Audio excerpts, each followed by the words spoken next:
Anciennes chercheuses en biologie et en chimie, Rim Boudjema et Camille Clément mettent désormais la même rigueur scientifique au service de leur passion, raconter et transmettre la culture amazigh.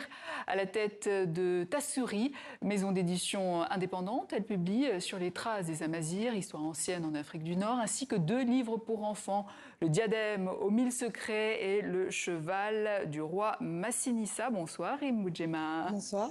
Bonsoir à vous Christian. Bonsoir Lydia. Et en ce mois de décembre, les éditions Tassuri sont l'un de vos coups de cœur. Absolument, c'est une très belle histoire, les éditions Tassuri, qui ont commencé avec Rim Boudjema. Elle était en Kabylie un été et dans cette Algérie où elle est née et où elle a grandi jusqu'à l'âge de 17 ans avant de venir faire ses études en France, eh bien, elle s'est interrogée cet été-là sur les tatouages que portent les femmes kabyles qu'on voit là à l'écran. Et très vite, elle s'est prise de passion pour cette culture berbère, cette culture amazigh, passion qu'elle a partagée dès 2018 avec Camille Clément, la française, rencontrée dans le cadre professionnel.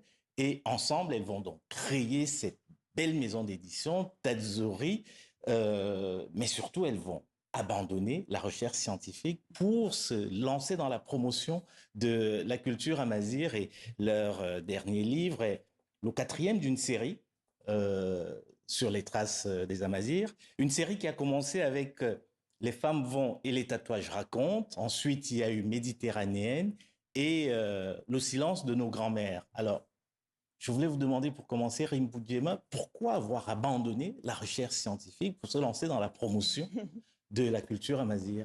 Ouais, si on m'avait dit à l'époque que j'allais quitter la recherche justement pour faire ça, je pense que j'y aurais pas cru, parce que j'adorais vraiment tout ce que je faisais en recherche. C'était aussi une passion. Mais finalement, le déclic que vous avez décrit en Kabylie, quand j'ai redécouvert ces femmes tatouées sur le visage, le menton et le front, à ce moment-là, j'ai questionné mon père qui, lui, m'a expliqué que mon arrière-grand-mère était tatouée, en fait. Et quand j'ai appris ça, je ne saurais pas bien l'expliquer, mais en fait, ça a créé un besoin très fort, presque viscéral, de comprendre la signification de ces tatouages. Et j'avais vraiment envie d'en savoir plus, et c'est là que j'ai créé Tassuri, donc en 2017.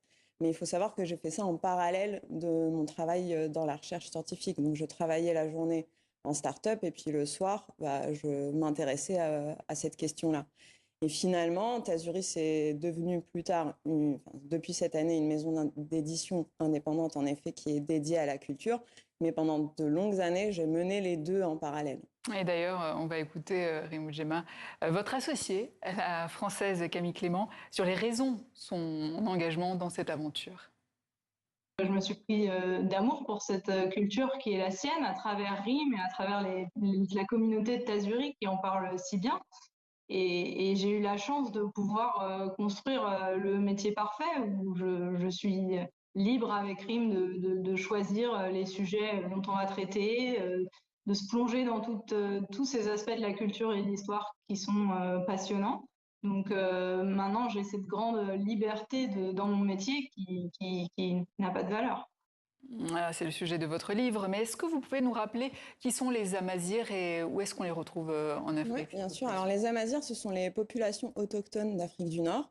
On les a souvent appelés berbères, mais eux se nomment Amazirs.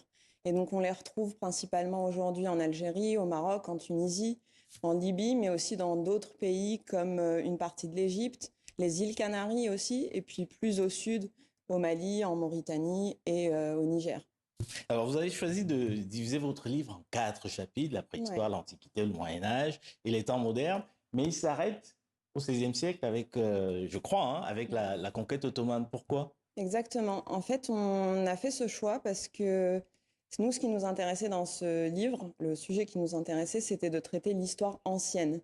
Et on avait envie de comprendre cette histoire parce que finalement, c'est l'histoire qu'on connaît le moins et que le grand public connaît le moins. Et comme on fait des livres qui sont accessibles à tout le monde, on a préféré s'arrêter à cette période parce que aussi souvent l'histoire de cette région de l'Afrique du Nord, elle est souvent résumée à la colonisation. Et nous, on a eu envie d'apporter un nouveau regard et redécouvrir finalement l'Afrique du Nord telle qu'on ne la connaît pas si bien. Et pourquoi dites-vous que les traces de l'histoire des Amazirs sont longtemps restées cachées, méconnues, et qu'avez-vous redécouvert en les trouvant? En fait, on dit que c'est méconnu parce qu'il faut savoir que la culture amazigh, c'est une culture de tradition orale. donc qui a toujours été transmis à l'oral, et on a très peu de sources anciennes écrites.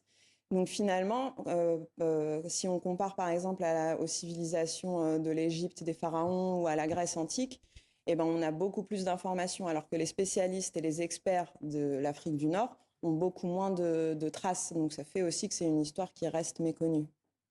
Merci Rim Boudjema. Je rappelle que vous êtes auteure, illustratrice, et vous avez fondé avec Camille Clément les éditions Tazuri. Merci à vous également, Christian.